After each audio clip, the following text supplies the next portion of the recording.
Father, you mentioned something earlier na hindi ito kagustuhan ng Diyos, kung bagkos ito ay resulta ng ating mga kasalanan. And you had a story to tell in connection to that. When I was a kid in General Luna, Surigao del Norte in the Philippines, Mindanao, almost every year we had like 20, 22 typhoons, and there were huge waves coming. And we would be very scared. And we knew how to open our houses so that they would not fall. But today, with the discovery of surfing, we are glad that there will be typhoons, because then we can surf. And we know how to live in those conditions. That is what I mean, that the human spirit and nature have a way of going along together. It's just a matter of us finding that point with nature.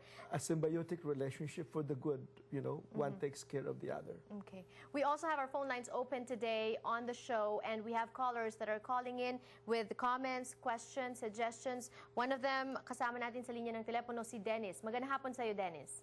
Magandang hapon, Janelle. Thank you for taking my call. I tried to contact you last night with your email, but we cannot get in. So I tried to call you today. We own a small transportation company over in Anaheim. Maybe we can do something by giving 15-20% of our gross if Filipino will use my limousine service and give that to the donation for our kababayan in the Philippines. Maybe you can tell them giving us a call so we could start the operation and giving at least 20% of our gross income of our company if our Filipino community will call us.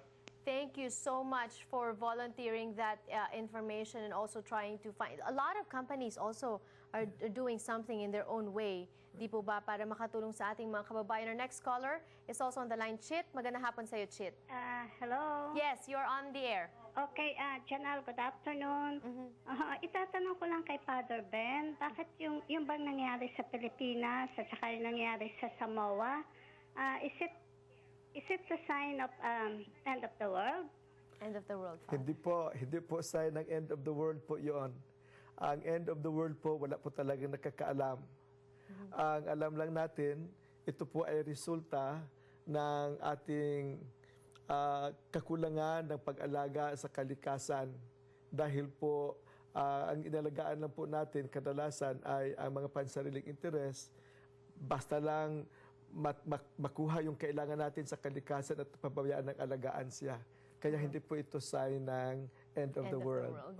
Next caller, magandang hapon sa iyo. You are on the air on Kababayan LA. Hello? Yes, you're on the air po. Yes. Tatanong ko lang kay Father. Hindi siya nawalan ako ng tiwala sa Diyos, ano? Yeah, hello? Yes, you're on the air. Go ahead. Tatanong ko lang kay Father, hindi siya nawawalan ako ng tiwala sa Diyos. Sinabi niya, this is not act of God. Pero ang laging nagka-question sa sarili ko, bakit puro mahihirap ang tinatamaan?